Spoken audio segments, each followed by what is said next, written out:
Todos, estamos aqui reunidos face à designação da Comissão Especial para o processo de promoção à classe B, professor titular aqui no ITA.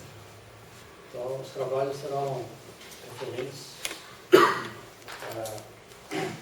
à promoção à classe E, professor titular, do professor Manuel Bastos Malheiro de Oliveira, atualmente da classe B, professor associado, doutorado de Ciências Fundamentais.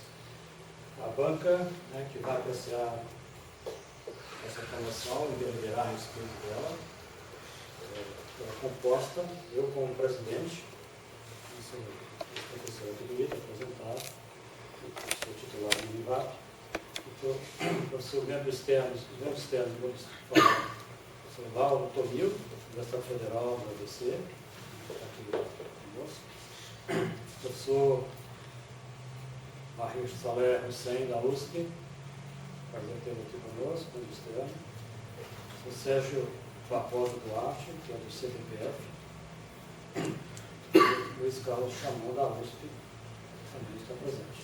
Então, são os 4 membros externos e eu, como presidente, vamos dirigir os trabalhos, a começar por uma apresentação do próprio candidato, o senhor Marreis, que vai fazer uma apresentação sobre o seu memorial, após o que nós vamos, a banca vai se reunir no escritório aqui ao lado e apreciar também, não só os trabalhos que foi apresentado, e a revisão pode ser feita após a apresentação dos senadores, o tempo para a revisão por exemplo da banca, nós faremos a apreciação do memorial, e vamos constituir a partir disso uma ata do memorial.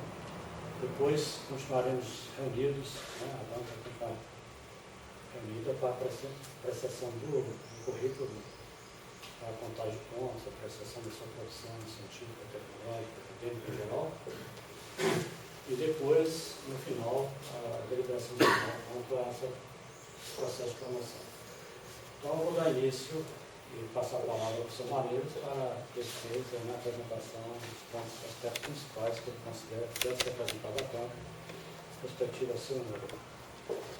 Então, você gostaria de se limitar a esses 40 minutos? Você voltar ao lado? Tá bem. Bom, primeiro queria agradecer a presença da banca. É um privilégio para mim ter vocês, meus colegas, todos os professores titulares renomados na área de Física Nuclear da Terra, aqui presentes para avaliar a minha trajetória de vida. Eu preparei esse meu memorial, que eu vou então fazer em 40 minutos, mais ou menos nesta sequência, que é a sequência que eu apresentei por escrito para vocês, o meu memorial. Só realmente pensava eu, quando queria fazer a introdução, que eu diria que é uma situação um pouco peculiar na minha vida, porque não é normal a gente falar de nós, e falar na primeira pessoa ainda, eu fiz, mas é isso que eu tenho que fazer hoje.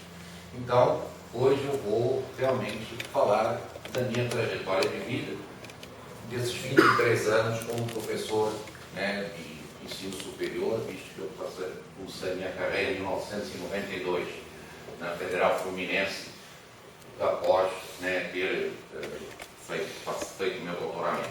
Então, são 23 anos que se passaram e, pois, graças a Deus e ao apoio de muita gente e amigos, consegui realizar algumas coisas das quais me orgulho e que aqui vou apresentar para vocês. Começo com a minha formação académica. Então minha história eu vim para o Brasil em 75, por causa de problemas políticos em Portugal. Estudei no Rio de Janeiro, fiz lá o ensino médio, mas quis vir fazer a física em São Paulo. E porque eu pensava ser físico nuclear experimental, e o Pelletron, eu já sabia que havia o Pelletron e havia a possibilidade de desenvolver essa área em São Paulo. Meu pai não gostou nada, brigou comigo até durante um tempo. mas eu não me arrependi, acho que tive uma oportunidade imensa de ter uma excelente formação. Realmente o curso de Física da USP acho que me deu uma formação muito boa, né, geral também, mas principalmente bons fundamentos. Depois fiz o meu mestrado com o professor Emerson Passos, né, em Física Nuclear Teórica, um professor a quem eu agradeço muito na minha carreira, porque é uma pessoa extremamente metódica, extremamente objetiva e, mais do que isso, muito bem fundamentada. Quer dizer, a física para ele tem que ser entendida e com ele aprendi, talvez, a questionar muitas coisas, né, assim, na minha primeira formação. Depois fiz o doutorado em Física com a doutora Carolina Nemes, que, como todos sabemos, teve essa infelicidade e faleceu, foi no ano passado, ou retrasado, né? Mas que também é quem devo imenso na minha carreira, porque sempre me colocou uma perspectiva de procurar questionar, fazer coisas um pouco diferentes do que estava sendo feito, não se ficar assim, muito preso ao que já é conhecido. Então, não sei, eu realmente agradeço a ela, agora em memória, essa formação que me deu. Depois tive a oportunidade de fazer meu pós-doutorado no IFT com o Gastão Krain, que também aí já me ensinou um pouco mais a me tornar mais internacional, me mandava escrever as coisas em inglês, as notas em inglês, onde eu recordo disso, né? Foi um detalhe pequeno, mas eu relembro com satisfação. E depois, sim, entrei na UF em 92, em janeiro de 92, e aí lá fiquei 4 anos, que era o que era necessário naquela época, e fui fazer meu pós-doutorado em Maryland, no grupo de Hadrons e Quarks, um dos grupos melhores naquela época internacionalmente, onde foi também uma excelente experiência. Trabalhei em umas áreas um pouco diferentes do que eu tinha feito no doutorado, né? E por último, aí depois eu em 2005 me transferi primeiro cedido para o Instituto Tecnológico de Aeronáutica, onde eu estive aqui até 2008, num período, digamos, de sessão, e aí em 2008, por portaria ministerial do Ministério da Educação e da Defesa, eu fui redistribuído, que é a palavra agora que se usa, e passei a ser professor do quadro efetivo do ICA. Quando me transferi, eu já era professor associado, né? Então eu já era associado 2, especificamente, né?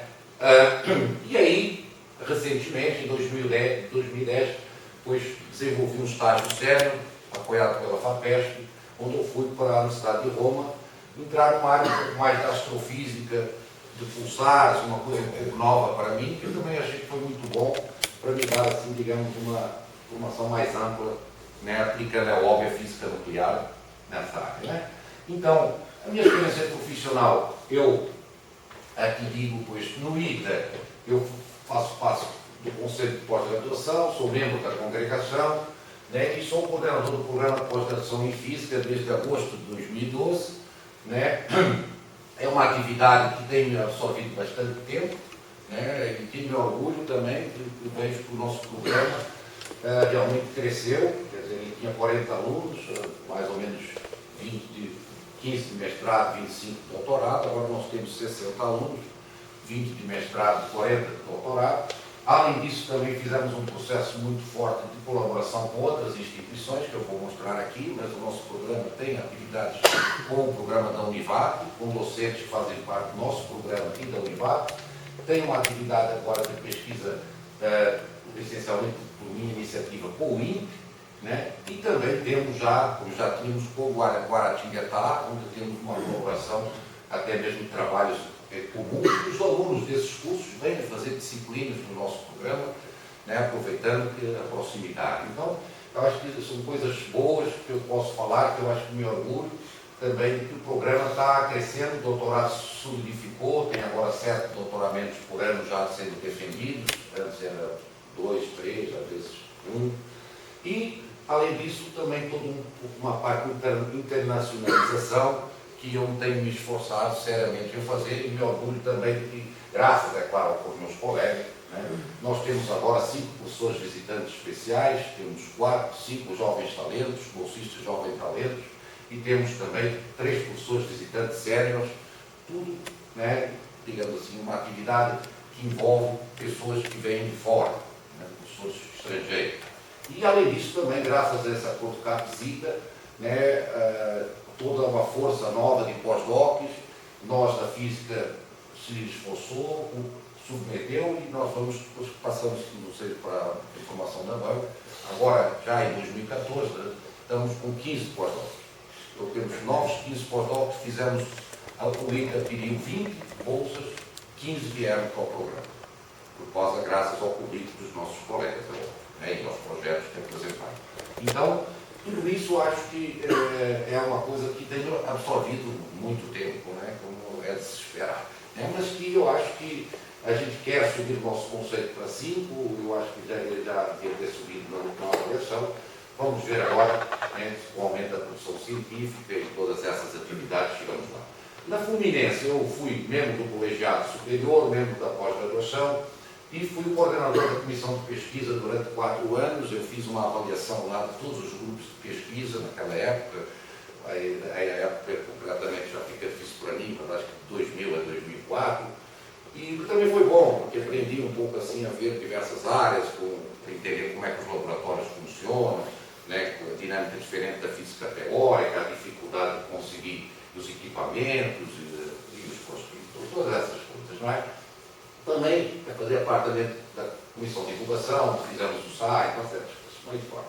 Aí, cargos administrativos, como já falei, eu sou professor associado 4, né, e já falei da carreira que eu me transferi para cá em 2008, definitivamente. Sou bolsista de produtividade em pesquisa, que também manifesta, de algum modo, uma atividade de pesquisa permanente. Eu sou bolsista desde 1992, mal entrei na UF, talvez em 93 eu fiquei procurando no papel, confesso que pode ter sido março de 93. Mas nunca deixei de ser bolsista do CNPq em todos esses anos e atualmente sou nível 1C, né, do CNPq. Essa bolsa, depois vou apresentar os projetos à frente. E além disso, sou também revisor de periódicos, né, uma série de periódicos que estão aqui, internacionais bastante conhecidos, Physical Letters, European Journal of Physics, Nuclear Physics. Normalmente eu dou em média 5 reportes por ano, 5, 6 é a média. Né? E sou revisor de projetos, né, da CAPES, do CNPq, da FAPESP, e especificamente aqui eu costumava dar mais ou menos 10 revisões de projetos, agora estou dando 20 por ano. O pessoal está realmente começando, para todo mundo, não é só para mim.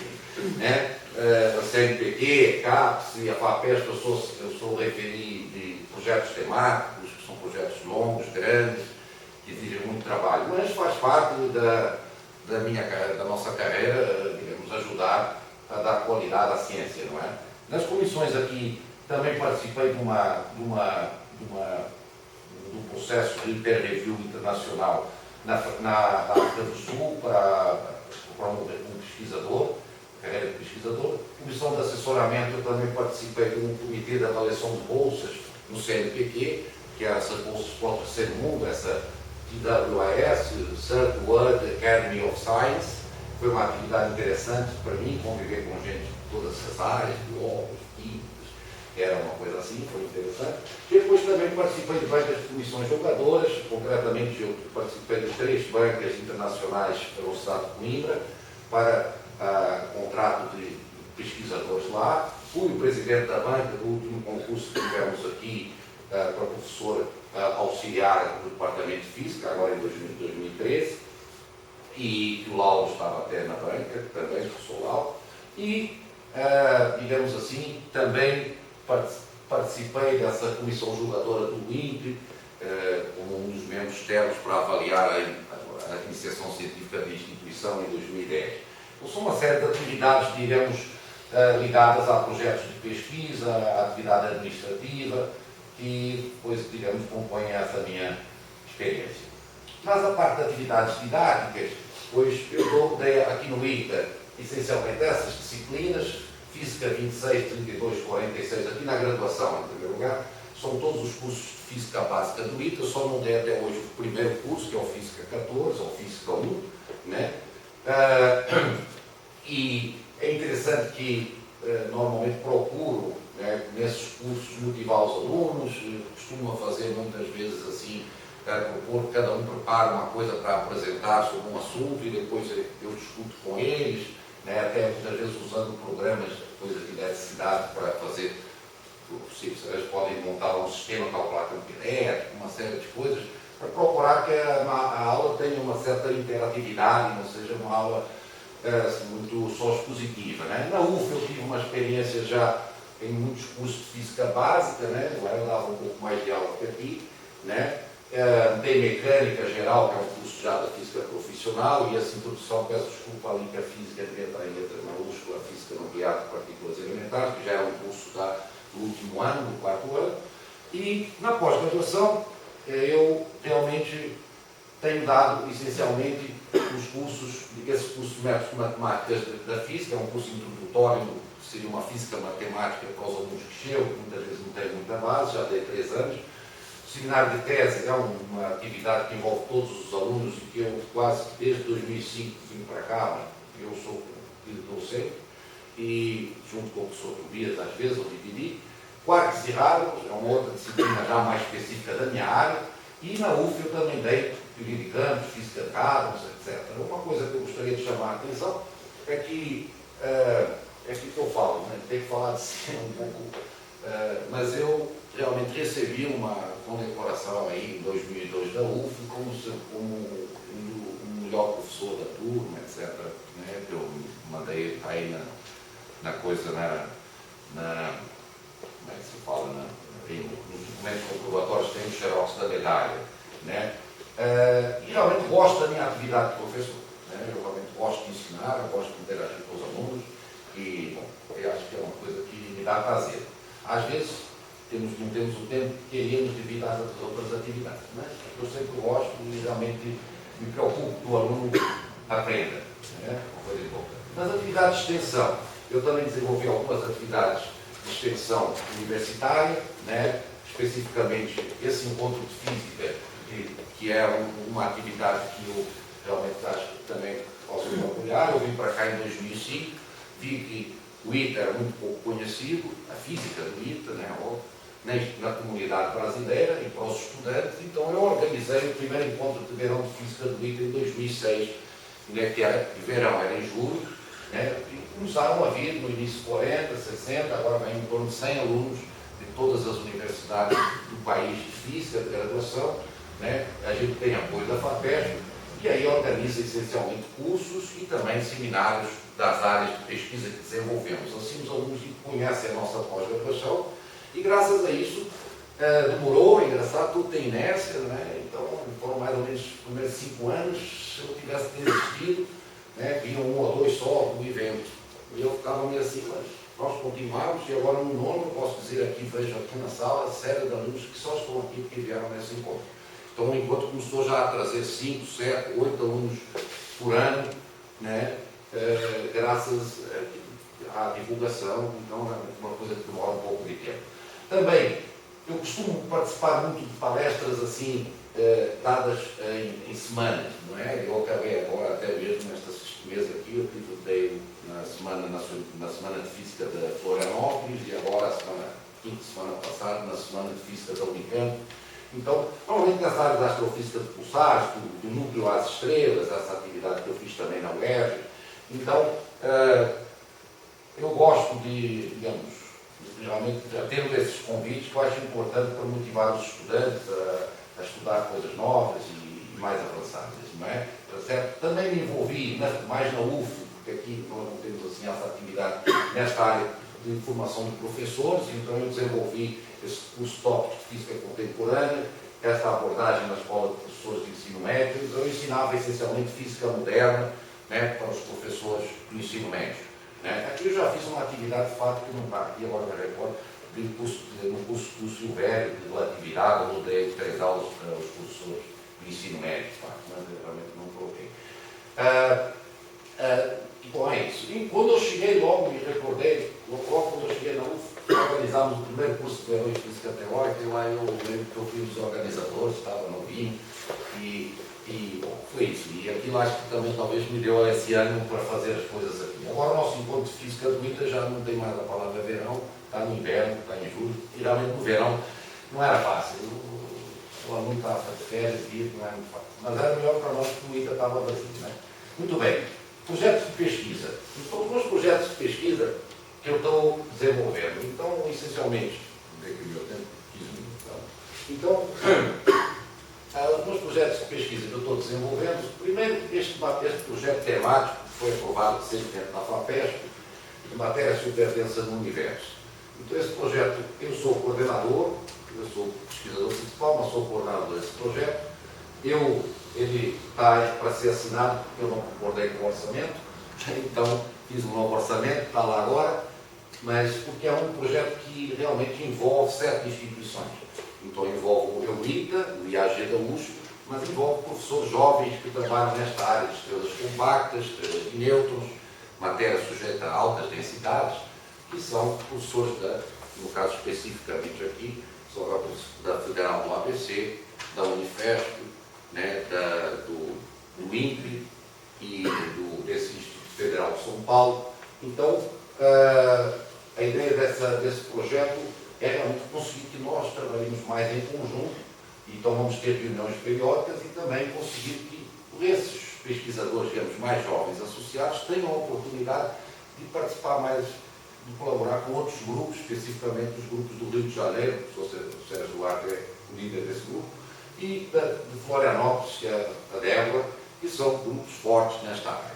Então, essa é uma coisa que vai começar agora, mas é a continuação deste projeto no qual eu já fui pesquisador principal de 2008 a 2012, mas quem coordenava era o professor Jorge Ovati, do IAG, que agora é o outro pesquisador principal do projeto, que agora quem coordena sou eu. Né? E é um projeto, portanto, de coordenação aqui do próprio ITA. Então, é uma sequência. Tem um projeto aqui desenvolvido, vocês podem até ter achado estranho aqui, técnicas de criogenia, tem a ver isso aqui. Pois é, isto aqui é um projeto que eu tenho orgulho, porque é um projeto de colaboração que eu tenho com o INPE. Um professor que virá agora, que chega amanhã, de Stanford, Sr. McKaiser, que foi um pesquisador muito importante desse experimento de Gravity Probe do ITA, de tentar mostrar a teoria da relatividade geral num satélite com giroscópios. Então, ele é um especialista em técnicas de criogenia, porque todo esse experimento foi feito no satélite, né, sob baixa temperatura. Então, no INPE, o professor Aldílio tem um grupo de ondas gravitacionais, do Graviton. Então, esse professor, né, que eu contratei por outros contactos, né, que eu posso explicar depois se quiser, então ele veio como pesquisador de plano especial e aí começámos a desenvolver, junto com o INPE, né, especificamente um sistema lá de isolamento vibracional, que é importante para poder colocar o espelho lá no meio e, porque vocês sabem, a amplitude das ondas gravitacionais é muito baixa, então nós temos que evitar todos os ruídos. Então, um sistema com 5 cilindros, todo montado, etc. E eu, com o professor McKaiser, fizemos um modelo teórico para isso, essencialmente mostrando que esses 5 cilindros funcionam exatamente como um pêndulo, né, digamos, com 5 massas, tá certo? Só com um pêndulo longitudinal. Então, a vantagem é que, em vez de ter um isolamento, porque, como vocês sabem, acoplando pêndulos, o último pêndulo supera aqui uma amplitude, a amplitude no último é muito pequena. Então, esse é o amortecimento da amplitude. Só que nos cilindros, né, acontece a mesma coisa. Só que a diferença é que o cilindro tem uma altura mais ou menos de 1 metro e pouco, e isso aí teria que ter uma altura de 7 metros, né, se fosse para ter o mesmo efeito. Então, fizemos um modelo, publicamos, esse trabalho saiu agora, está aí na minha lista de publicações, no Journal of Instrumentation, todo esse estudo teórico e experimental, porque o experimento está lá, foram colocados sensores, se dava uma vibração externa e se mediam os modos normais, as frequências de cada um dos cilindros e se comparou os resultados são extremamente bons, na faixa de 5% de erro para os modos de torção e 1% só para os modos pendulares.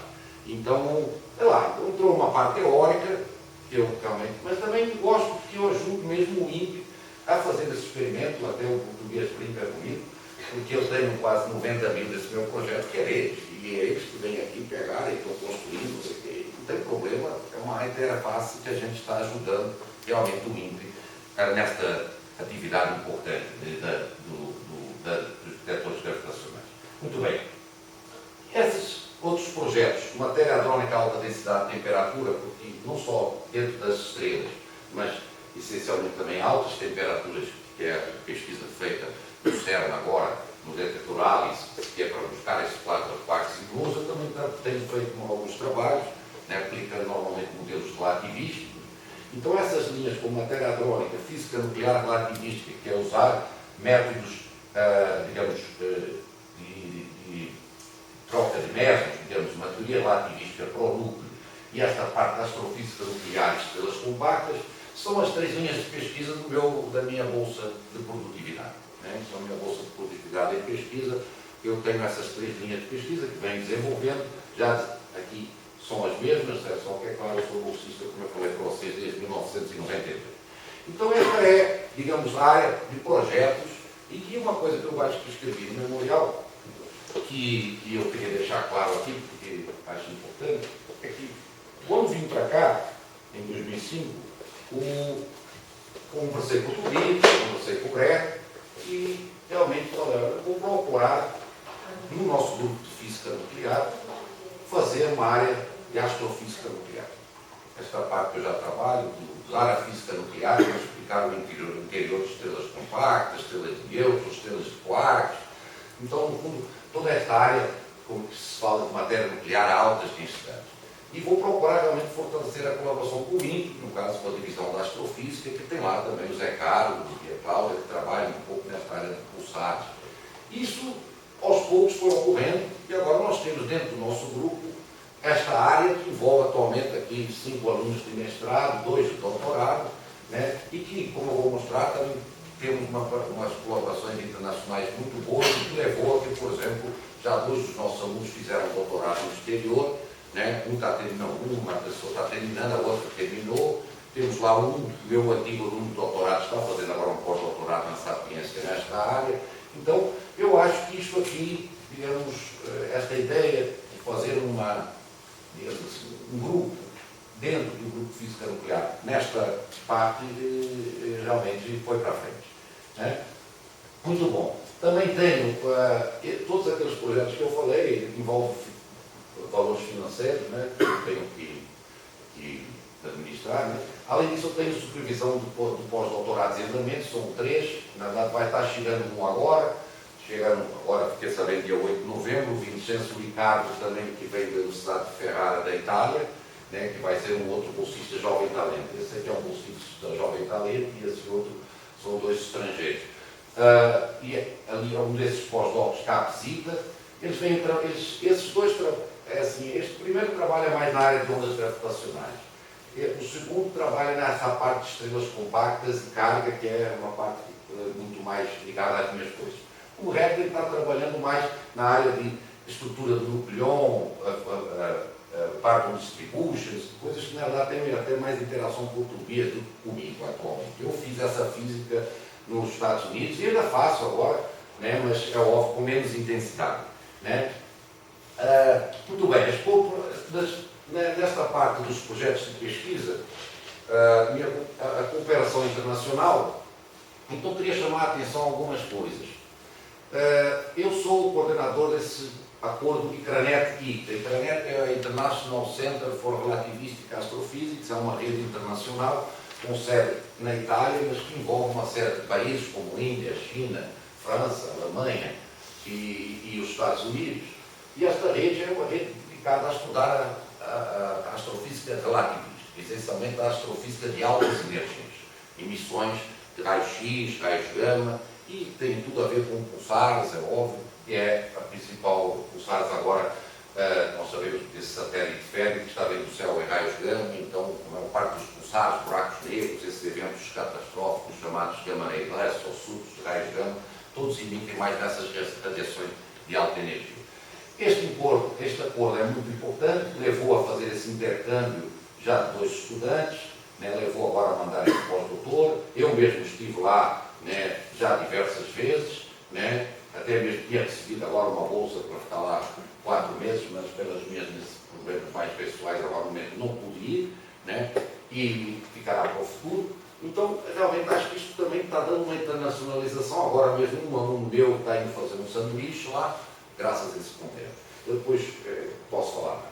Essa rede internacional New Compstar é o seguinte: há uma rede europeia da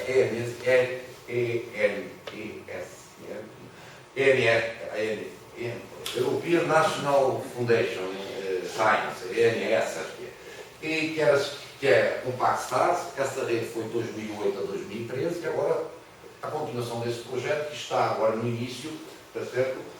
Nós já fazíamos parte, o ITA, Santa Catarina e o IAG eram membros dessa rede anterior e agora, nesta nova rede internacional, também seremos membros, só que ainda está no processo, digamos, ainda de implementação.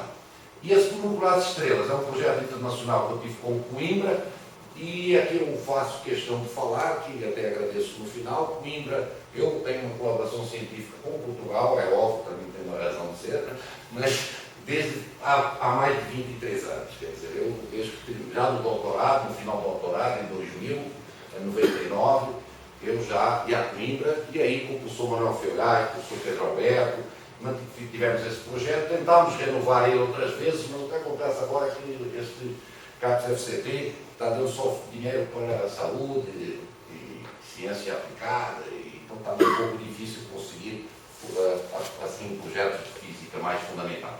E esses são os meus colaboradores internacionais: Coimbra, Sapiência, que é esse grupo de Icranet, o professor Ruffini, que já esteve aqui diversas vezes, na Alemanha, o Schramp, Stanford, esse professor que acabei de falar, que chega amanhã. Na Argentina colaboro também com o Norberto Spócula, com a Gabriela, nesta área de modelos de quarks, que eles são especialistas. No Brasil eu tenho colaboração em andamento com esses grupos. Santa Catarina, onde eu até estive lá faz pouco tempo. Na Fluminense, o Rodrigo é um antigo aluno meu de mestrado, que foi fazer doutorado também. Eu tenho poucos doutorados defendidos, como vocês vão ver, mas é que eu já mandei 3 alunos para fora. Eu realmente, se o aluno tem a oportunidade de fazer o doutorado no exterior, eu mando. Agora, graças a Deus, já temos mais sanduíches, talvez já não seja necessário. Naquela época não havia isso. António é da Unesp, Ronai da Federal do Rio Grande do Sul, o Odilon da Federal de São Carlos, Márcio Alves, que agora é professor aqui nesse novo campus aqui, não é? Na verdade, o Unifesp é o Unesp, que agora tem novo campus aqui no Parque Tecnológico, e no INPE, o professor Odílio, o Zé Carlos e o Cláudio, que fala de impacto do meu projeto temático. Muito bom. Resultados científicos relevantes. Resultados científicos relevantes. Então, isto aqui eu vou, na hora que eu for falar, mostrar os meus trabalhos mais citados, eu vou também, de algum modo, dar uma pincelada aqui. Mas eu diria assim, é que eu coloquei os tópicos que eu desenvolvi melhor no memorial, né, que vocês perceberam. Então, a simetria de pseudospin nuclear é uma simetria relativística, no sentido que ela tem a ver com a equação de Dirac, e uma coisa importante é a existência de potenciais escalares de Lorentz, tá certo? Quer dizer, como se fosse uma massa. Então tem que haver um potencial vetorial e escalar. Na equação de Dirac, quando existem esses dois potenciais, a gente sabe que a intensidade do termo spin-órbita, L escalar S, ela vai com a derivada, para o spin-órbita, vai com a derivada radial da diferença V menos S. E existe um spin-órbita na componente inferior do spin. Nesse caso, o spin-órbita chama-se pseudospin órbita. E a derivada vai com a soma desses potenciais. Então, quando há duas escalas, quando há só o potencial vetorial, vai com V com menos V. Mas quando há um escalar, a escala vai com V menos S, para o spin órbita que a gente conhece, e com V mais S, S seria a parte escalar, para a componente inferior. Então, quando V é igual a S, a parte vetorial é igual à parte escalar, na equação de Dirac, não há spin-órbita. Não há. Os níveis L mais meio e L menos meio são degenerantes. Quando V é igual a menos S, então a soma V mais S dá zero também, aí não há spin-órbita nos números quânticos da componente inferior do spin-órbita de Dirac. Isso é o pseudospin. Então, o que acontece? Agora vocês vão falar, mas qual é a diferença? A diferença é que o momento angular da componente de cima, em relação à de baixo, difere de 1. Na formalismo relativístico, por quê? Porque tem paridades diferentes. Né? Tem que ter paridades diferentes. Então, se L é igual a 1 na componente de cima, que é o nosso spin-órbita usual não relativístico, vai ser ou 0 ou 2 na componente inferior. Então, isso explica essa simetria, e é uma simetria que foi vista no núcleo. No núcleo se viu lá uma simetria que envolve diferenças de L e L mais 2, Então, tipo 2S no meio, 2D, 5 meios, S e D, mas qual é a particularidade desses dois níveis se eu vou olhar a componente inferior do spinor? Os dois têm L igual a 1. Então, 2, L igual a 0, D, L igual a 2. A componente inferior, os dois têm L igual a 1. E são degenerados porque não há spinor nessa componente. Então, é isso que é o pseudospin. Este resultado, eu queria dizer que eu na minha vida, e aqui posso, uma coisa mais pessoal, eu na minha vida tive 2 arrebatamentos. Eu digo sempre isso, a minha mulher sabe. A física é uma grande ciência, e quando você realmente está descobrindo alguma coisa, quando você realmente está numa coisa muito mais do que simplesmente fazer um trabalho, que você viu uma coisa bacana, que viu uma mudança, mas não, você fica num estado de paixão. Arrebatado, fica, não consegue dormir, acorda de madrugada, fica. E aqui eu tive isso nos Estados Unidos. Foi lá que saiu essa ideia com o binóculo, e eu lá comecei a trabalhar, e quando voltei ao Brasil, comecei a publicar, e agora eu posso dizer que, com toda a alegria, digamos, que esta ideia do pseudospin, vocês vão ver uma série de trabalhos, quem a levou para a frente fui eu. Eu fiz o meu aluno de mestrado que aparece na frente de todos os papers, foi o meu aluno. Né? E eu, realmente, junto com o Pedro Alberto, o grupo de Coimbra, né, e também o pessoal da UF, fizemos uma série de trabalhos importantes e somos pessoas conhecidas neste tema, ao ponto que nós fazemos parte do Physics Report, do binóculo, e vocês vão ver os meus 5 papers mais citados são neste assunto. Também trabalho, quando fiz esses trabalhos do doutorado com lucros com temperatura, né, com colaboração com o Brett, uma parte quando eu estive nos Estados Unidos, teoria tirar perturbativa, que trabalhei até com o grupo de teorias efetivas, fizemos espalhamento de Compton no nêutron para medir as polarizabilidades do nêutron, que é o único jeito de medir, você mede a polaridade do nêutron, depois tira a do próton, e compararmos os resultados experimentais. É um trabalho também muito importante, é um review da área, tem mais ou menos 60 páginas e tem, como vocês vão ver aí, bastantes edições. Depois, na área de alta densidade e temperatura, eu me orgulho muito desses trabalhos que eu fiz no início da minha carreira, e na UF, que é o modelo de Simano, que é um modelo de lativista, um modelo de Valeca, mas que tem um acoplamento derivativo, e pela primeira vez foi possível desvincular uma propriedade chamada compressibilidade da matéria, desvinculá-la, digamos, do conceito da massa efetiva. Você conseguiu ter modelos pouco relativistas com muita compressibilidade ou vice-versa, e esses trabalhos também, de algum modo, fazem, eu queria também talvez chamar a atenção, o Papa disso que é o Valeca e o Serot fizeram um review em 2007, e também esses modelos lá estão citados, são os trabalhos que eu fiz na UF, junto com o professor Delfim. Então, são coisas que realmente entraram para a história, digamos, da física. Na astrofísica, eu apliquei esses modelos para estudar estrelas de nêutrons, estrelas de quarks. Eu fui um dos primeiros a fazer uns trabalhos sobre essa possibilidade de ter estrelas puras de quarks, né? E especificamente queria chamar a atenção desse modelo alternativo para magnetares, então, foi um trabalho que eu fiz. Foi o outro arrebatamento. Então, eu, em 2010, fui para a Itália, tive a sorte de aparecer lá uma pessoa a apresentar um magnetar. Um magnetar é uma estrela de nêutrons com alto campo magnético, e apareceu detectado um magnetar, que é uma estrela de alto campo magnético, mas que explode. De vez em quando ela tem uns surtos, há umas explosões. Então apareceu uma estrela explodindo, com todos os comportamentos magnetários, mas um campo baixo. Baixo quer dizer 10 a 14, 10 a 15 graus, 10 a 12. Então deixou toda a teoria de magnetares um pouco confusa. Aí eu fui correr atrás e vi, sempre me intrigou nessas estrelas uma coisa, desde 2000, as ideias ficam lá. Desde 2000 me intrigou que essas estrelas, esses pulsares, não podem rodar um período menor do que 0,2 segundos. Não podem, não. Observacionalmente, não tem nenhum magnetar com um período menor que 0,2 segundos. É tudo entre 2 segundos, é tudo entre 2 e 10 segundos. E os pulsares têm períodos de milissegundos, são muito mais rápidos, então são lentos. Mas por que não tem nenhuma estrela que explode com um período pequeno? Então eu sempre achei que esse período, esse limite, esse fato de que a estrela tinha que ser lenta, era algo importante. E aí fui atrás e fiz um modelo alternativo para essas estrelas, que elas não são estrelas de nêutrons, elas são anãs brancas, bem magnéticas. Então elas têm um raio maior, a anã branca tem raio de 6.000 km, 5.000 km, 10.000 km, que é o raio da Terra, e não 10 km. Aí temos um momento de inércia maior, ela, nesse caso, rodar a 5 segundos é quase estourando, porque já anãs brancas rodando a 33 segundos, a 16 segundos, mas o período da anã branca é 1 hora, só que aí são estrelas realmente muito rápidas, que estão quase quebrando, por isso que explodem, né? E tem agora uma energia liberada muito maior, porque é proporcional ao momento de inércia, proporcional ao raio. Então explica um problema que essas estrelas têm, que são chamadas anómalas. Todos os pulsares, a luminosidade que você vê é menor do que a energia de dipolo irradiada. Então, digamos assim, o que significa isso? A luz que você vê é do dipolo que está lá rodando com corrente, está certo? Emitindo.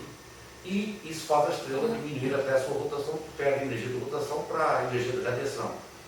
Esses modelos têm uma coisa, essas estrelas têm uma coisa estranha, têm muito mais luminosidade do que a energia de dipolo. E isso por isso são chamados até Anomalous X-ray Pulsars, AXPs. No meu caso não tem mais anomalia nenhuma, porque simplesmente a energia de dipolo agora é maior, a luminosidade, no momento de inércia é maior. Agora, é um modelo controverso. Eu fico contente que é um trabalho que tem 300 downloads, né, porque a turma realmente está preocupada com isso. Vou contra uma teoria dominada pelos americanos e os alemães, mas estão saindo novos resultados. Agora esse trabalho que foi feito em 2012 já tem 20, acho que 16 ou 17 citações, e vamos lá. Quem vai decidir quando houver uma medida de raio boa, que até hoje não há. Se der raios grandes, eu vou para os livros. Senão, eu vou para casa. Mas é assim que é feita a física, certo? Então, porque eu realmente assim entendo que a estrela é rápida, é outra situação, é mesmo uma coisa crítica, e não um pulsar parado. O pulsar parado não faz nada, não sei, é difícil compreender. E sem falar que a fonte de luminosidade dessa estrela vem de um campo magnético. E é um fenômeno que não é muito comum em física, que o campo magnético seja a fonte da energia do sistema. Normalmente ela produz isso, auroras boreais, coisas de radiação, não é? Foi sempre uma questão. Muito bem, nesse caso teriam que ser anãs brancas bem densas, que têm que ser bem massivas, que têm que ser super rápidas e muito magnéticas. Muito bem, então pulo aqui agora para a parte da produção bibliográfica. Estou chegando aqui aos meus 5 minutes. Então, o seguinte, então eu publiquei uma série de trabalhos, tá? 77 trabalhos publicados em periódicos, estão todos aí, né? Desses aceitos para publicação, já 2 foram aceitos, já foram publicados, agora são, portanto, 79 trabalhos. Eu tenho uns 5 capítulos de livro, alguns livros organizados, que eu vou apresentar mais à frente, e tenho uma participação muito grande em atividades de congressos, etc. Né? Eu queria mostrar aqui que é importante na carreira do professor mostrar o seu impacto, né? Porque não interessa fazer apenas muitos trabalhos, é preciso fazer trabalhos que interessem.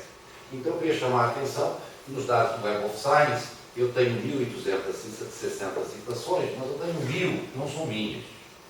Então eu só tenho 200 citações que eu citei dos meus trabalhos. Se você dividir por 83, está a média que eu faço. Eu normalmente cito só 2 ou 3 trabalhos cada vez que eu escrevo um paper. Não cito 10 papers.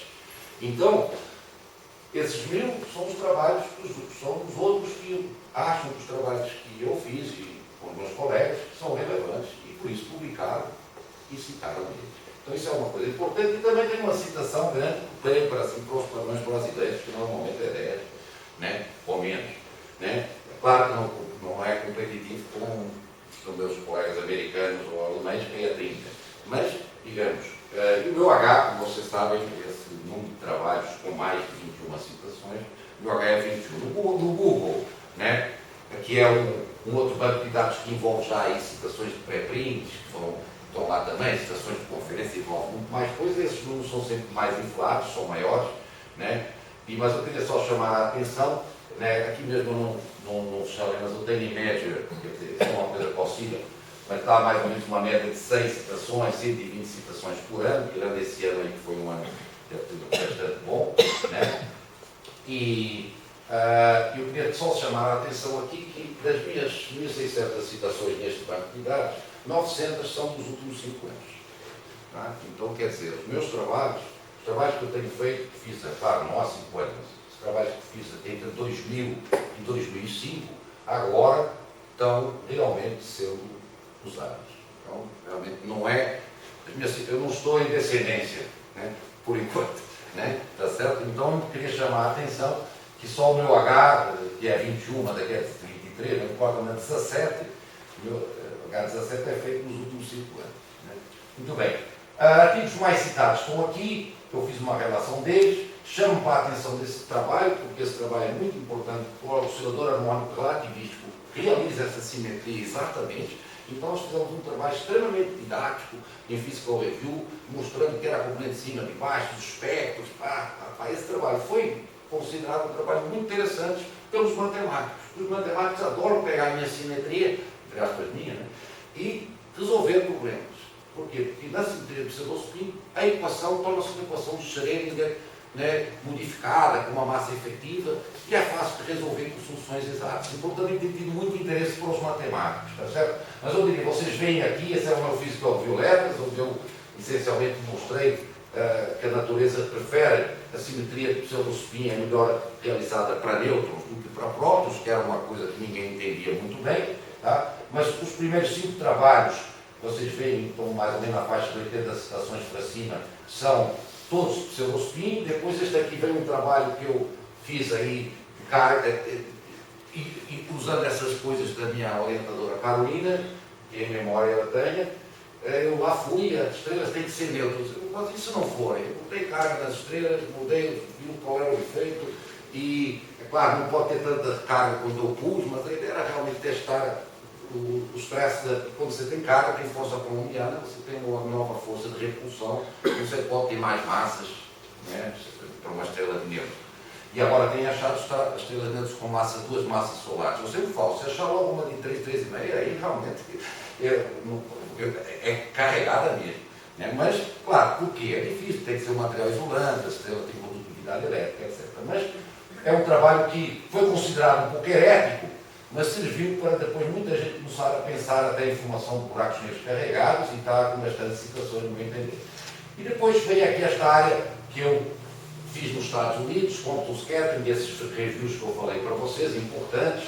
Trabalhei nessa área de estranheza na física de Hadrons no meu pós-doc, né? E essa parte de estrelas e neutros, usando os modelos de Zimani e Moskovsky, que são esses trabalhos aqui que eu tenho nuclearmente, são trabalhos todos feitos juntos. Queria chamar a atenção também a uma coisa, não vou dizer que seja extremamente importante, mas os trabalhos que eu tenho citado são feitos todos no Brasil, por meus colegas de Portugal. Não tenho nenhum americano, né? Não tem nenhum cara que puxa a citação. Tá? Tirando esses trabalhos aqui de Strangeness, Compton Scattering, que aí sim tem um grupo americano forte, o resto são trabalhos feitos por aqui, por os nossos colegas, né? E claro, não vou dizer que isso seja importante, então não devo colaborar com o estrangeiro. Não, óbvio que não. Só para dizer que também é interessante chamar a atenção disso. Eu tenho uma boa colaboração com o Antônio de Castro, que é do Unesco, com quem eu tenho feito alguns trabalhos também. Livros, eu organizei 3 livros, né?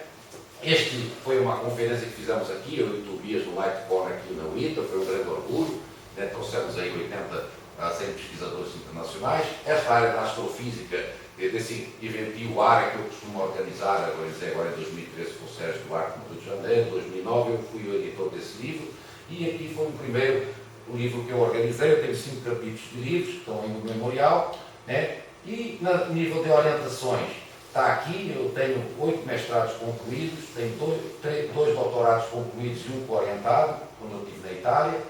Tenho aí 4 supervisões de pós-doutorado já ocorridas, né? E agora, como mostrei antes para vocês, 3 pós-doutores em andamento, né? As orientações de mestrado são essas, está aqui a Flávia, o Ronaldo, a Emanuela está chegando, já está matriculado, mas tem um problema de saúde.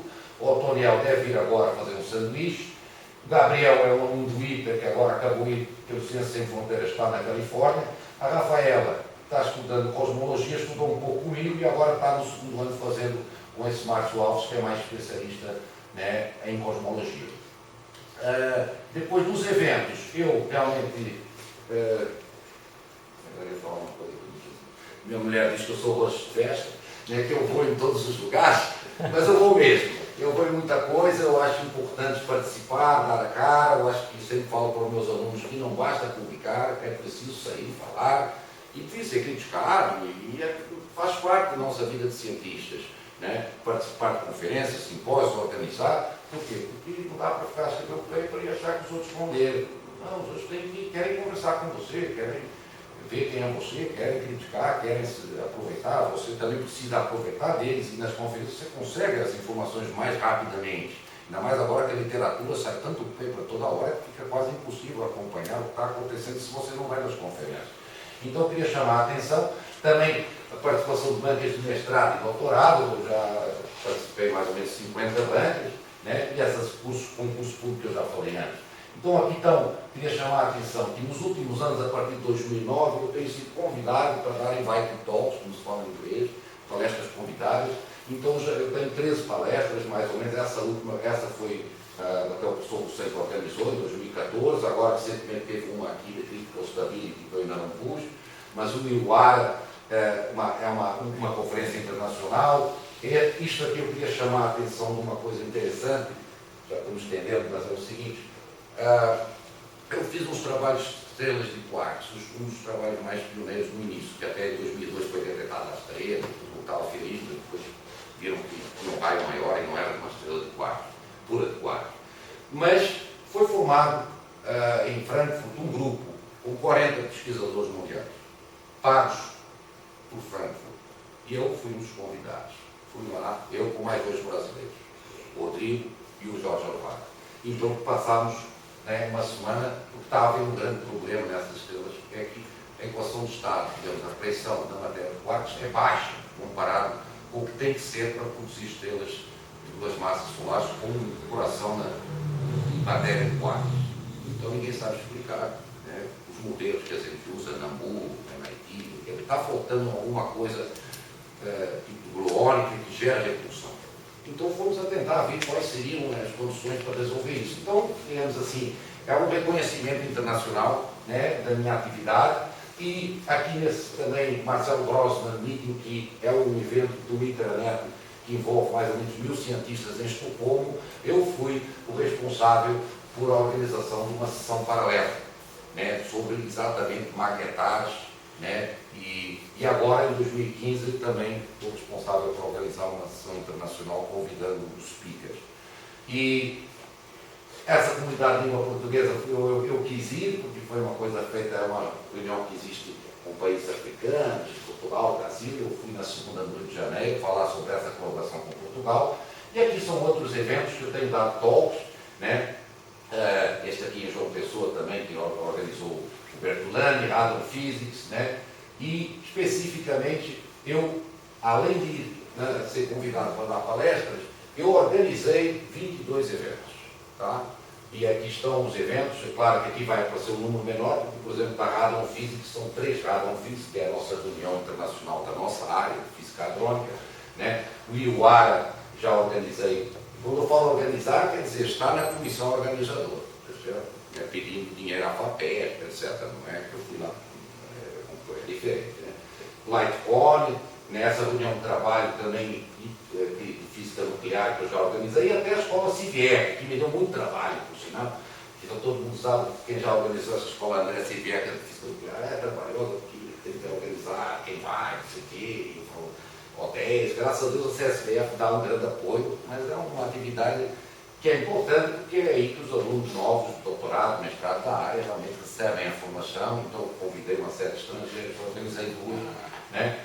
E o Ano Mundial da Física, quando vim para o ITA, foi a primeira coisa que eu fiz, foi poucas coisas, não era uma palestra, umas coisas aí que a gente organizou, né?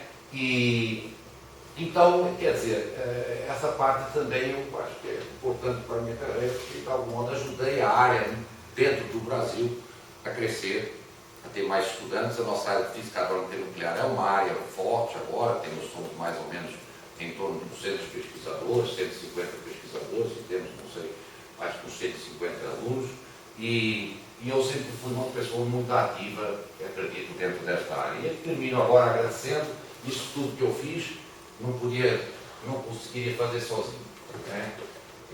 Tenho que ser sempre muito agradecido primeiro a minha mulher, que aqui está, que teve que aguentar todo esse estresse e toda essa falta de tempo e essas viagens, e meus filhos também, que às vezes, lá, cadê o papai? Foi para não sei onde, né? E ainda fiquei de 2005 a 2010 morando em São Paulo, mas vivendo aqui, me dando aulas, então foi realmente, privei eles às vezes um pouco da minha companhia. Queria também agradecer aos meus pais, eu não escrevi aí, mas aos meus pais, principalmente meu pai, me ensinou o valor do trabalho, né? E digamos assim, também a cuidar dos detalhes. E a minha mãe me deu esse lado mais comunicativo, falar mais. E aos meus orientadores, ao Emerson, que já falei porque foi tão importante, que a Carolina, que eu acho que foi uma grande mentora da minha carreira, e eu tenho muita estima e sinto muita saudade. Depois aos meus colegas, aqui no ITA, mais particular, o Tobias, o Brett, vocês viram quantas coisas organizámos juntos, o Marinho, que também me ajudou a preparar esta apresentação, esse Marinho está aqui agora, né? Ao Delfino, com quem eu fiz uma série de trabalhos, o pessoal do Coimbra, né? Que até hoje, ontem mesmo o Manuel me mandou, me deu um Skype para falar sobre hoje, que ele é professor titular de experiência, e falou, fica tranquilo, tudo isso eu acho que seria muito importante ver, porque ninguém faz nada sozinho, a gente tem uma vida e que os outros são muito importantes para conseguir. E por último agradeço também, é óbvio, a Deus que me permitiu viver até agora, né? E estou aqui para poder falar para vocês e talvez, sei lá, um ditado português para eu terminar, né? Ajuda-te que Deus te ajudará. É assim que diz Portugal, não sei se aqui se diz também.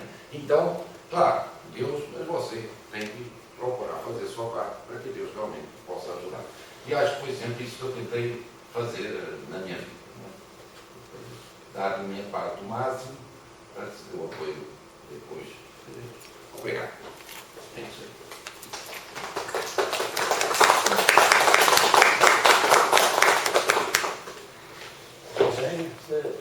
Pelo menos no meu crime, você passou no primeiro teste, que é obedecer essa extensão, que todo mundo, como você disse, sua própria mãe já me alertava sobre isso. Atender essa questão, já foi 50, né? Já está mais. Mas é o delay. Não é aqui que diz mais ou menos 2% da taxa de erro, mais ou menos 10 minutos. Mas é um bom sinal, entendeu? É um bom sinal. Tá, obrigado. Peço desculpa também por você. E agora, nós temos a oportunidade de passar aos membros da banca, né, se desejarem, fazer comentários, questionar, convidar, né, as questões referentes a esse memorial. E o memorial expressa muito bem o que se passou, né, as realizações do candidato, que concerne a sua produção científica, a docência, as suas atividades de extensão, a sua ambiência, né, um ambiente acadêmico do ITA, então foi muito bem descrito por ele. Então, a promoção a um quadro titular leva a outro status da instituição, e pode ser questionado também, não é só o que ele passou, o relicário das suas realizações, mas também aquilo que virá se eventualmente ele for promovido a titular. Então, é nesse contexto que eu passo à banca, para os meus colegas de banca aqui, a oportunidade de questionar a candidato, levantar uma questão, seja científica, seja em noção, seja um outro de futuro, né? Se ele passar titular, tudo que se quer saber, tudo que pode oferecer de perspectiva para a sua nova fase, uma vez quebrado como titular. Então eu começo, a gente tem a prática mesmo de começar com os que estão mais distantes, né? Talvez quebrar essa prática. Em primeiro lugar, tem gente que conhece o Manuel há muito mais tempo do que eu, tá? Na banda. Eu conheci o Manuel. Em primeiro lugar, eu quero agradecer a sugestão do ITA, do meu nome, de participar. É uma satisfação ver um colega progredir, tá? E mais um colega próximo, como o Manuel sempre foi. E eu acompanhei o Manuel já há algum tempo, algumas vezes como colega,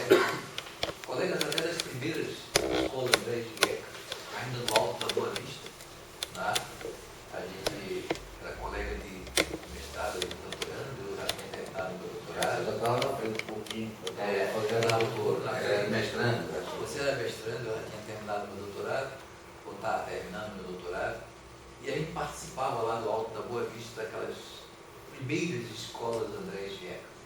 E depois nós viemos organizar juntos. Nós viemos organizar juntos. Então a gente acompanhou, digamos assim, a trajetória do Manuel, não tanto quanto o Vicente, por exemplo, né, que ele pegou o Manuel no Versailles, né? E a gente acompanhou toda a trajetória do Manuel. E a gente vê que realmente é bom. Tá? A gente vê o gênero, né? E Deus fez isso e foi bom. Tá? E o Manuel está aqui fazendo e é bom. É bom para todos nós, tá? Não só para o Manuel, tá? Porque a gente tem mais um propagador, falando em linguagem quase física. Um propagador eficiente, digamos assim, da ciência, da boa ciência, na nossa comunidade. Sobretudo nos mais jovens. Eu gosto de até uma coisa, eu até criticar, mas não é bem uma crítica, a gente não pode fazer tudo. Eu disse, puxa, mas nós só orientou 2 iniciações científicas. A gente não pode fazer tudo, Sérgio. Agora, porque eu já orientei 13 ou 14, não diga, agora, eu estou orientando em andamento. Agora em andamento. Não, naquela tabelinha lá, agora não interessa. Naquela tabelinha lá que está lá no final, eu estava comentando não, só falta essa. Só 2 em andamento, né? Senão me pagava aqui, né? Ah, tá. Não, está aqui, está aqui orientação. Então eu só olhei 2, aqui. que são as atuais. Não, aqui. Perfeito. Então, tem 13. Tá, tem 13. Exatamente. Mas Agora são 2. Tá bom, não tá ruim não, então eu olhei mal. Tá? Mas hoje, presentemente. No ITA mesmo, no ITA eu já orientei umas. A gente está precisando pegar no berçário. Manuel, pegar no berçário, a gente está precisando. Tá? A gente tem que aumentar, por mais que a gente tem que dar um esforço ainda maior. Tá? Eu sei que o seu é grande. Tá? A gente dá um esforço, porque a gente está precisando motivar. Hoje, a gente precisa na área nuclear, estava comentando isso com você, hein? Trazer gente jovem. Tá? E você é um cara que faz isso com uma certa facilidade, uma competência, digamos assim, grande. Tá? Então temos que buscar lá, conversar. Porque senão o pessoal de outras áreas busca e leva os melhores. E é isso que está acontecendo. A gente está vendo o pessoal até motivado pelo mercado de trabalho, motivados por... Porque a gente jovem hoje tem um mundo na frente, na telinha. Né? Coisa que a gente não tinha na nossa época. Tá? Então o que acontece é que a gente vê que o estudante hoje entra em qualquer universidade e vê, cara, esse sujeito aqui eu quero bom, eu vou trabalhar com ele. Ele faz o quê? Ele faz nano. Ah, mas eu não faço nano, não faz mal, eu vou fazer nano. Então a coisa de aplicações, porque o Brasil e a ciência mundial está virando um pouco a mesa no sentido das aplicações, da busca de patentes e coisas desse tipo. E a ciência fundamental, essa que a gente faz, que você faz, a gente faz também um pouco de aplicações, mas esse foco da gente tem que ser ampliado. E você é um cara que pode fazer essa competência, esse tipo de trabalho. Tá? Não vamos esquecer isso. Tá? Com relação ao seu memorial, isso também faz parte da sua herança materna. Eu acho que foi redundante às vezes em alguns pontos. Algumas coisas estão no currículo. Eu enxugaria o teu memorial, tá? No sentido de deixar só quase que aqueles comentários que você faz, tá? E as coisas que você até falou aí que não está aqui. Eu teria dado mais espaço para essa trajetória sua, menos nomes disso, porque isso tudo está orientados, até que digamos, a metria está, digamos, medida em números, eu deixaria ainda no memorial, porque isso no currículo Lattes a gente não tem com muita tranquilidade. Mas, por exemplo, repetir quais são os trabalhos, só talvez os mais importantes, como você fez, aquele eu deixaria. Tá? Mas isso também é a primeira vez que você fez um memorial, tá certo? Então, eu realmente fiz um memorial que era um currículo detalhado. Pois é, não é bem esse o espírito eu fiz do memorial. O meu memorial, um currículo comentado. Pois é, exatamente. Comentários, Esse foi o comentário.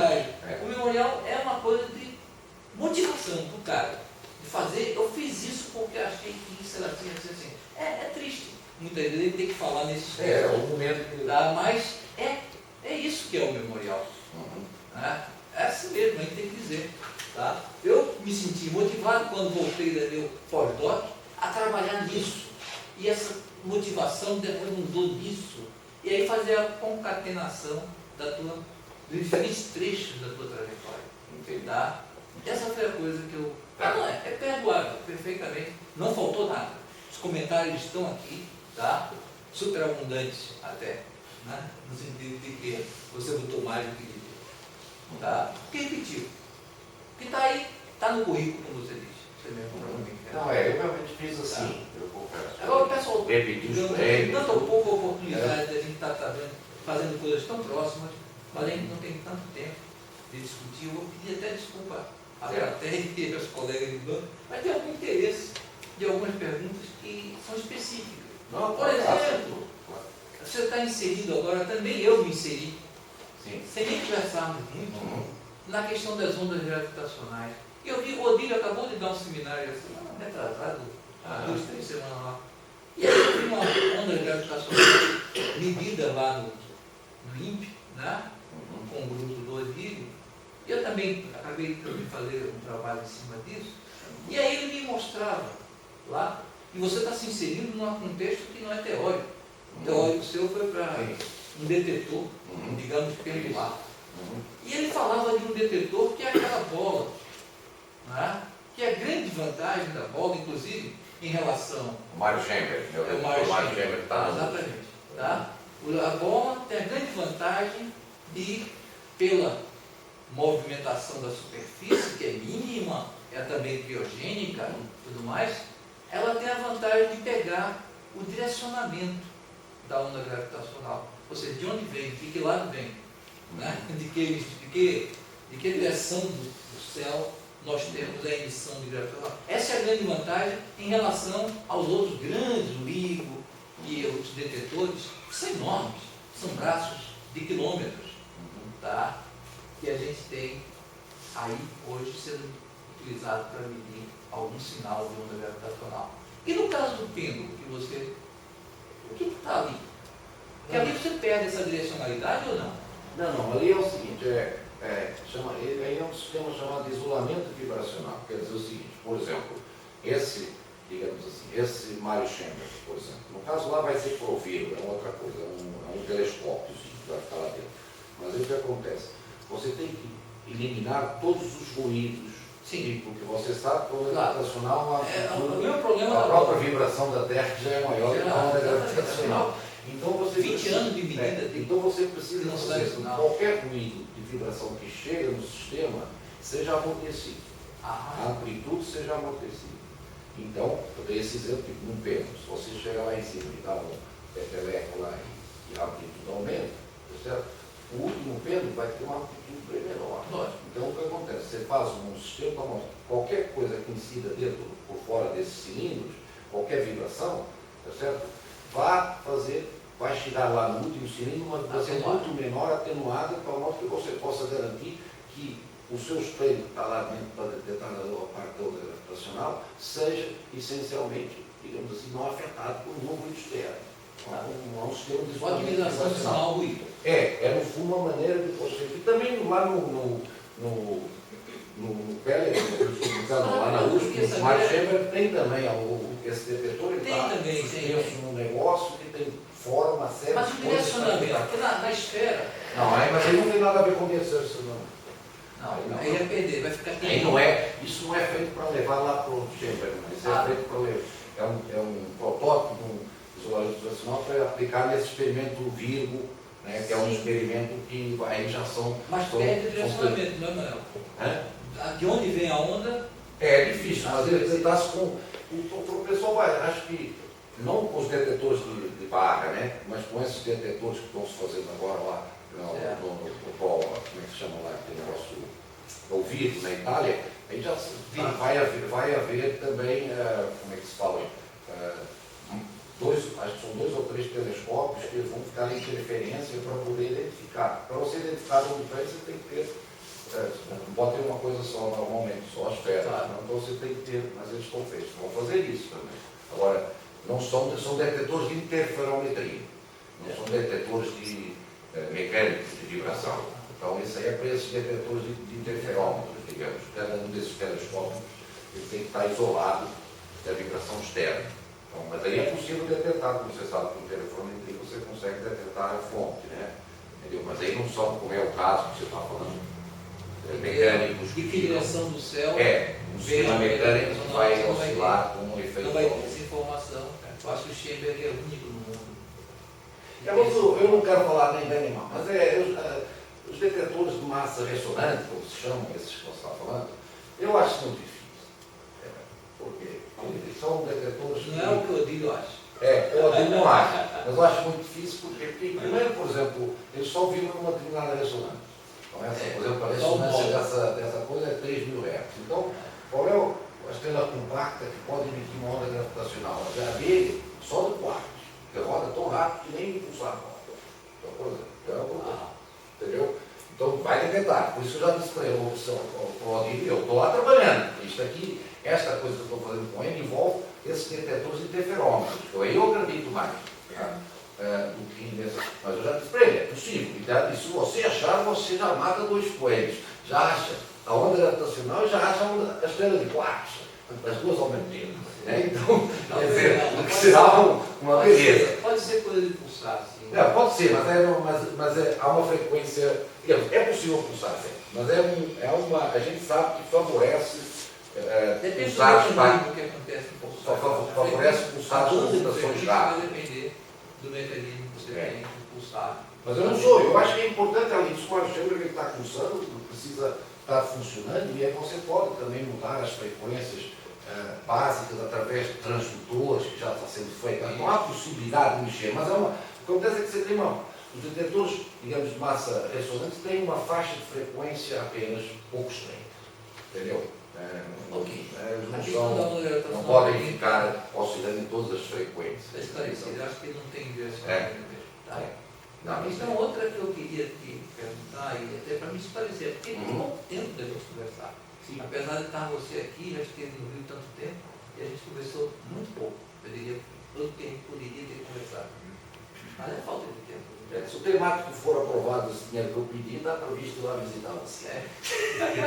Eu e muita gente daqui. Tá. Vamos ver. A outra questão era a questão, por exemplo, da estrela magnética, das anãs magnéticas. Elas são carregadas?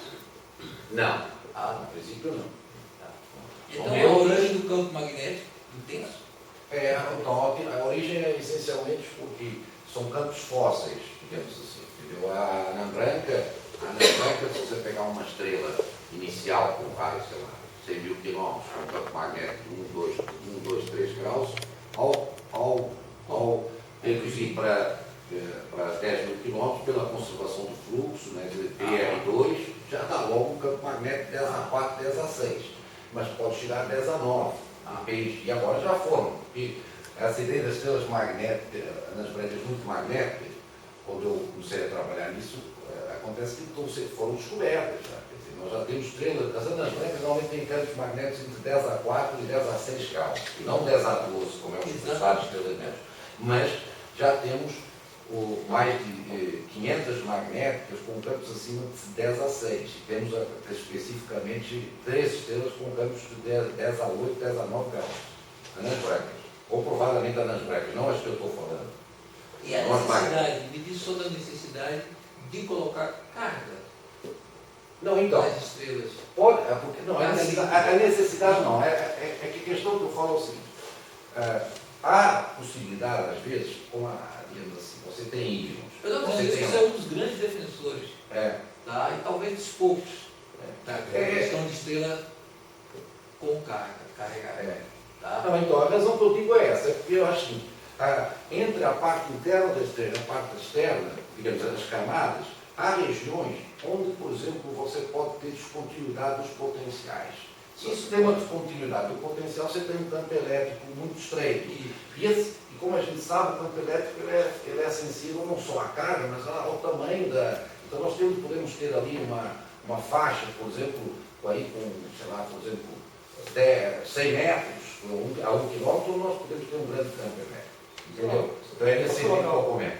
Esse conceito de carga não carregada, os dois conformes, eu acho que você está querendo dizer que existe separação de cargas. Isso, separação de carga. Separação de carga. Não é estrela carregada, ela tem separação de cargas, portanto criando potenciais Localmente intensos. Eu quando testei, botei carga. Botei aquela massa, não sei o quê, como coisa. Mas a carga não fica presa lá. Entendeu? Teria que haver alguma coisa. Não, pois é. Mas agora com separação de cargas, e aí tem havido trabalhos recentes sobre isso. Só o difícil é que é difícil comprovar isso, né? Assim, experimentalmente, porque aí no caso a carga não é tão grande ao ponto de mudar a massa e vai dar. Não é? Aí são efeitos locais que, por exemplo, permitem, né, por exemplo, mudar o número de elétrons, coisas assim, mas aí não são capazes de aumentar a massa errada, né? Entendeu? Manuel, eu estou satisfeito, eu quero passar a palavra aos outros colegas, como disse mais uma vez, agradeço, de certa forma, me sinto feliz de estar aqui participando dessa, digamos, evento para nós. Obrigado.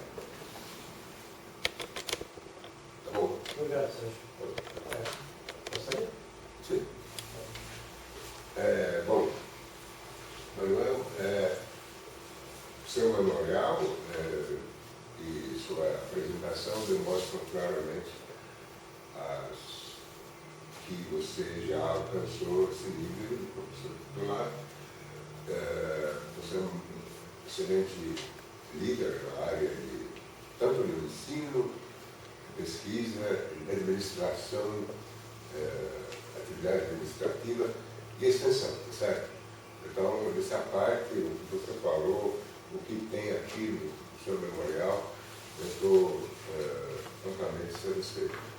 No que diz respeito ao que o Sérgio falou, da sua capacidade de atrair gente nova, certo, para a nossa área, eu gostaria de concentrar nesse ponto, porque é muito importante ter algumas pessoas na nossa comunidade que aproveitam essa capacidade de comunicar com o pessoal, com pessoas em geral, para atrair esse pessoal nova para a nossa área, tá certo? Então, eu vou fazer uma pergunta relacionada com essa questão.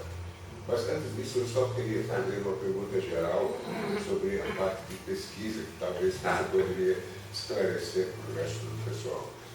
Você trabalhou no início da sua carreira, primeiro com Emerson, falando sobre estrutura nuclear, que envolve uso de teoria de grupos, etc.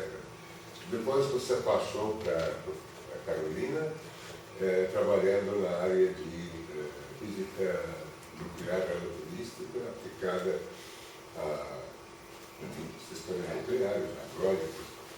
Depois você, a mim parece que era uma transição natural dessa atividade para a parte de astrofísica e estrelas nucleares. Como é que você vê essa transição de atividade e estrutura nuclear, se tem alguma relação um com o outro? Estrutura nuclear, tá certo? No sentido mais matemático, tá certo? Que é o modelo simplético. Depois passando para o modelo de balética, assim.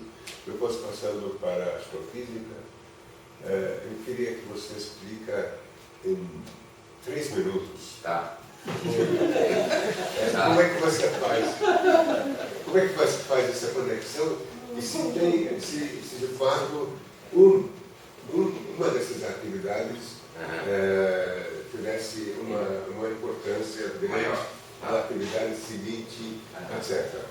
Só deixa eu fazer uma volta. Eu diria assim, ao mestrado com o Emerson, que eu trabalhei mais, como falou você, com os matemáticos, para a estrutura nuclear, né? Foi importante para mim, para a minha formação, digamos assim, básica de física nuclear. Mas eu realmente, queria uma outra coisa. Eu queria realmente trabalhar numa área de física nuclear já relativista. civilística, com mesos, com efeitos já, digamos, de alta densidade, e aí e também um pouco a estrutura até de quarks, dentro, quer dizer, graus de liberdade de quarks, né, investigar se eles existem ou não dentro dos nucleões. Então, o meu doutorado foi uma certa ruptura, tá? O mestrado, eu parti para outra, digamos assim. E nessa linha, aí sim, como toda essa ideia das teorias relativísticas e as teorias dos modelos de quarks são fenômenos que se esperam que ocorram já a altas densidades, apareçam os graus de liberdade de quarks, né? Então, foi uma transição para matéria a altas temperaturas, porque eu também fiz alguns trabalhos, claro, de partículas e coisas de entropia com alta temperatura, etc. E para a área de alta densidade, desculpe, essa alta temperatura, para a área de alta densidade que entra toda a parte das estrelas. Então, eu realmente, digamos, o primeiro trabalho foi logo em 2000, mas quer dizer, em 96, eu comecei já a fazer trabalhos de modelo de Valeca e esses modelos no doutorado para fazer estrelas. Né?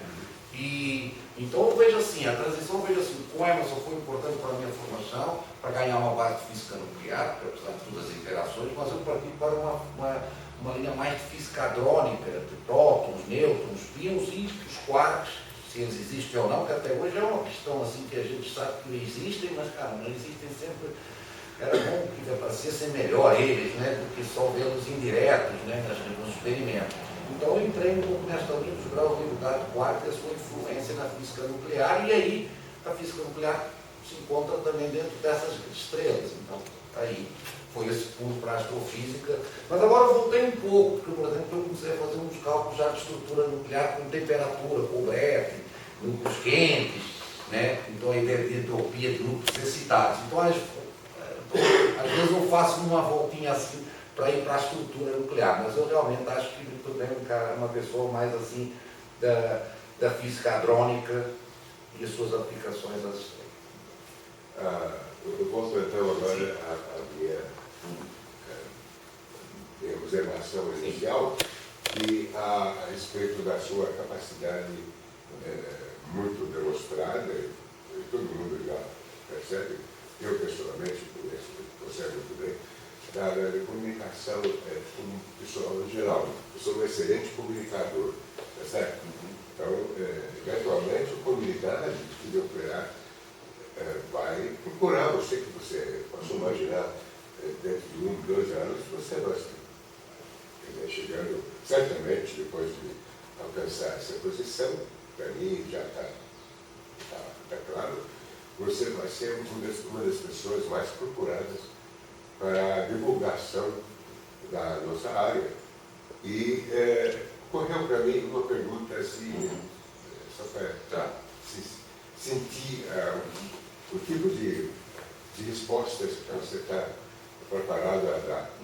O Papa Francisco ontem declarou que o Big Bang não entra em conflito com o Criador. Eu posso imaginar você numa posição em que você é convidado para uma sessão conjunta na comissão conjunta de Ciência e Tecnologia do Congresso Nacional. O professor Manuel Máximo, convidado para esclarecer algumas coisas sobre ciência e tecnologia no Brasil. E um dos congressistas pergunta para você, o Papa falou isso, qual é a sua posição em relação a essa questão? O que tinha antes da grande explosão? Tinha alguma coisa? Tinha um string? Ou tinha, sei lá, dimensões, não sei quanto? Ou tinha um criador que começou toda essa história? Então eu diria assim, eu falaria para ele assim, olha, antes não havia nada. Essa é a minha ideia. Nada. Zero? Zero. Só havia o vácuo. Só que o que surgiu foi o seguinte, eu gosto dessa imagem, hein? Não sei se você vai gostar. O que surgiu foi um buraco e uma montanha.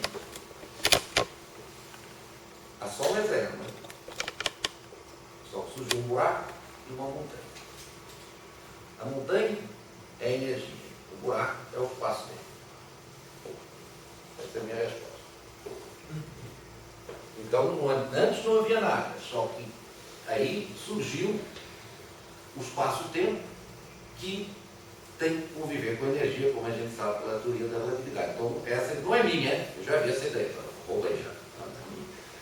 E é isso que eu entendo. Agora, por que surgiu uma montanha e um buraco? Ai, meu amigo, aí você fica com as suas opções. Deus criou a montanha e um buraco, foi uma feita aleatória no vácuo, não sei. Aí já não cabe ali, aí transcende a física. E aí já fica transcendendo um pouco a física, no sentido que, porque, e mesmo que surgiu por um vácuo quântico, por que surgiu naquele momento e não antes? Realmente, acho que já transcende os nossos conhecimentos. Eu sempre falo, a física só explica o porquê, só explica mais, não digo só explicou, a física vai muito mais no como do que no porquê. Né? Como eu sempre falo, por que o mundo tem uma lei da entropia sempre aumenta? Eu não sei explicar. Tem um momento que a entropia estava sempre diminuindo. Há leis que a natureza segue e a gente explica as leis. Agora, quem fez essas leis? Por que são essas leis? Por que não é outra lei? Por que o nosso campo magnético é de Gauss e não é de não sei quantos Gauss? Então essas coisas eu acho que também a gente, quando começa a tentar ir do como ou porquê, que às vezes a gente tenta, está lá, mas chega um momento que fica. Então eu digo assim, eu explicaria assim, né? Do nada surgiu a montanha. Agora, como surgiu isto? No Big Bang. Certo? Né? Agora, quando? Por que naquele momento? Porque há 3 não sei quantos milhões de anos. Aí eu não sei. Aí nem eu nem acho que a física vai nunca conseguir dizer porque é que a flutuação do vácuo surgiu naquele momento. Porque, como o Hawking sempre falou, antes não havia tempo. Tá? O Hawking tem até uma questão muito complicada, quer dizer assim, será que, só para um comparativo, tá? Ele diz assim, será que é preciso, e antes? O que havia? Nada, porque antes não há tempo, então não tem sentido você me perguntar antes. Essa é a resposta do Hawking. Não tem sentido falar antes. E antes? Antes por quê? Antes tinha que ter tempo, mas não havia tempo. O tempo só surgiu no Big Bang. Okay? E é verdade, o espaço-tempo só surgiu no Big Bang. Então, quem fez tal coisa? Quem fez, quer dizer que você já diz que existe alguma coisa antes, mas não tem nada antes. O tempo só surgiu ali. E tanto é que você sabe muito bem, pela teoria da relatividade geral, quando você chega nos lugares de altíssima densidade, que é o buraco negro, o tempo para. Essa é a questão. O tempo vai diminuindo. Quando você chega num lugar de altíssima densidade, o tempo parou. E quando você chegar na densidade infinita, o tempo para. Então, no Big Bang, não há tempo. Só quando a densidade diminuiu, foi surgindo o tempo e o espaço. Por isso que eu brinco que espaço e tempo e energia são as duas partes, são o yin e o yang, né, que se fala. As duas coisas, elas vão juntos. E sempre que você tem, e a teoria da relatividade geral vem mostrar isso, a energia corre do próprio espaço-tempo. Então, de algum modo, o próprio espaço-tempo, será que não é fruto também da própria energia, e vice-versa? Aí depois estamos precisando ainda, vamos ter aí talvez uma teoria global, onde aí essas coisas sejam realmente compreendidas. Né? E não sei se é a teoria das cordas, mas eu diria assim, do nada. A minha resposta seria assim, veio a montanha e o buraco. Tá certo. Né? Não sei se é uma boa comunicação. Tá ótimo. Muito bom. Eu só queria dizer parabéns pela sua exposição e espero continuar essa atividade intensa, tanto da área de ensino, de pesquisa, extensão e divulgação que nós precisamos do nosso campo de pesquisa. Mas, parabéns e obrigado pelo convite. Mas eu gostaria só de estender um pouquinho esse questionamento, né? Se voltarmos atrás no mesmo tempo, lá falando de 1700 e tanto, do tempo da teoria da ciência lançada, né? Toda aquela questão da igreja, né? Depois veio Galileu, que foi muito defensor e realmente provando, foi perseguido pela Inquisição, foi condenado à morte, mas teve um Papa naquela época que salvou a vida dele. Falou, não, você não vai morrer, mas você vai ficar preso, ficar confinado, igual o pessoal do salão aí, você também vai para cá, vai ficar preso lá no livres, porém, estão lá observados. O brasileiro passou o resto da sua vida lá em prisão domiciliar. Né? Prisão domiciliar. Já no anos mais à frente, né? Do século XVI. Até vimos outros, né? Teoria gravitacional, etc. Mas houve um Papa naquela época que realmente certamente percebeu que não podia dizer o que ele sentia por causa das circunstâncias políticas, né, da própria igreja, mas evitou que o Galileu fosse queimado vivo. Né? E hoje esse Papa surge novamente, relança isso nos jornais de ontem, então, questionando, vamos levar o seguinte, título pessoal que evoluiu e a teoria da evolução segundo Darwin não é tão inaceitável pela igreja, né? Aceitando essa teoria da formação do universo a partir de Darwin. Então são questões que são lançadas de tempos em tempos, elas têm a cada seu século, né? Quantos séculos passaram, né? 5, 6, 7, 8, 9 séculos se passaram e essa questão vai perdurar por muito tempo, porque nós não teremos resposta a isso jamais. Né? Nós somos criados a partir de tudo isso, então a nossa capacidade de reinterpretar e retornar atrás, vai dizer o que está atrás vai ser cada vez mais difícil. Eu considero assim, então eu jamais ousaria tentar responder uma pergunta como essa sobre não, pois é. Entendeu? Mas o Papa diz, de fato, que o que não dá para explicar, por isso que ele trouxe essa questão de criador,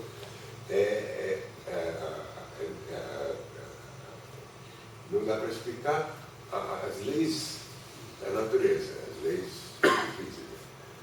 É isso que ele falou ontem, certo? E por isso que ele falou, então, não há conflito, tá certo? Entre a religião e a ciência. Né?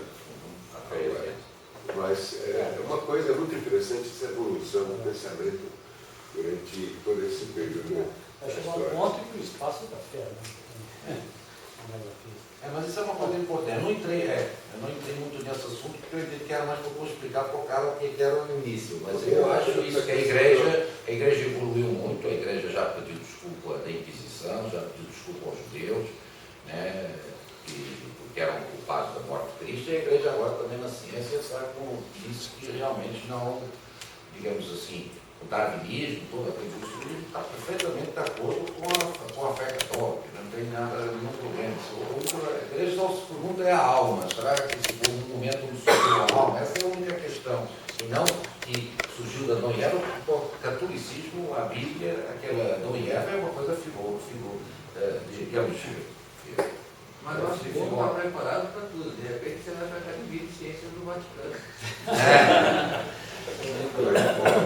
Não, mas eu achei muito importante para abrir essa coisa mostrando aqui não conflita, quer dizer, com a fé. Quer dizer, não precisa ser criacionista para ser católico, né, por exemplo, ou protestante, não tem.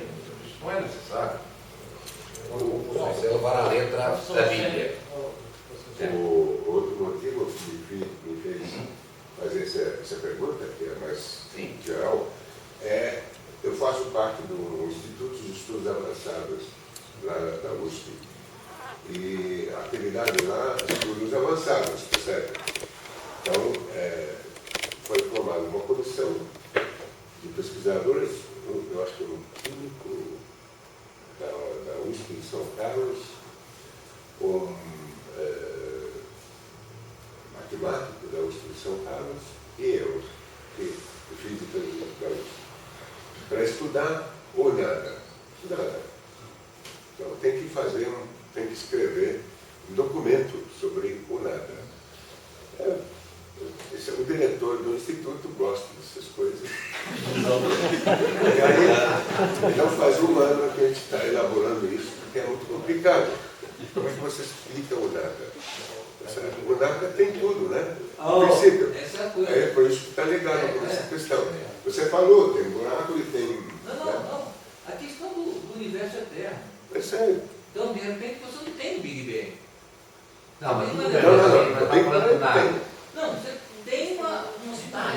Não, mas o nada... Um universo O nada... que chegou àquela situação, mas o universo Mas o nada, no princípio, para nós, seria o zero.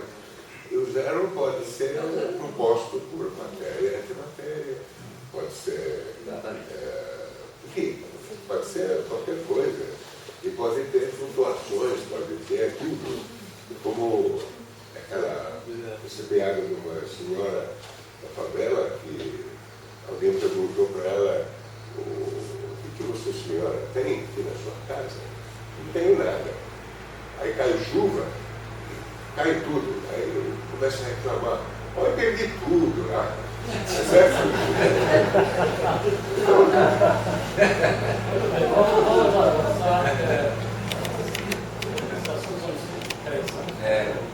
Arquitetura mesmo, certamente antes de térmica, etc. Não tem nada isso aí. Mas são certos. Mas eu acho que, já que você falou, eu acho que a física realmente construía quanto tanto, em toda essa definição. O vácuo deixou de ser uma coisa que era entendida antes, que era o trivial. O vácuo era o assim. O vácuo agora não é mais trivial. Tem, como você falou, matéria e antimatéria lá o tempo inteiro, cuja média é zero. Então o vácuo para a física deixou de ser o que era para Aristóteles, que era o vazio. Atualmente, na física, o vácuo não é o vácuo de Aristóteles. Obrigado. Vou agora passar a palavra mais um agora. Excelente apresentação, essa discussão bastante interessante, motivadora, da área da física, da filosofia, então, também. Aí, nosso tempo é limitado, vamos passar. Você gostaria de falar? Você fica por último, você não importa. Bom, inicialmente eu gostaria de agradecer o Ita, né, pelo privilégio também de estar aqui nessa banca, né, de moção do Manuel, que já conheço há bastante tempo também, né, como outros membros da então, eu acho que perguntas básicas já, algumas já me tiraram de cabeça também, né, porque já sobre algumas motivações da pesquisa também que você já expôs, né, no tema mundial. O Mundial já mostra também, né, que você é um pesquisador completo, né, em qualquer instituição nacional ou mesmo internacional, com isso não há dúvida nenhuma.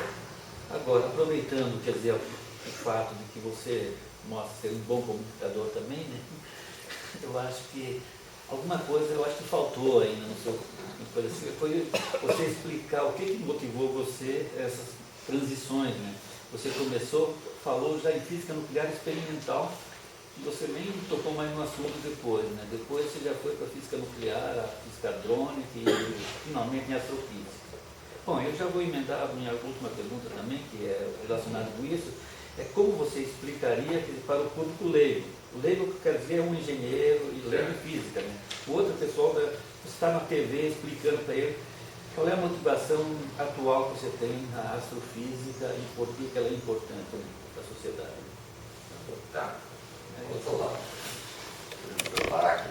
É o seguinte, primeiro eu queria dizer o seguinte, a área de física nuclear só experimental, que você comentou, eu fui propéletro, eu fui, não sei fazer física, mas eu sou um zero no laboratório.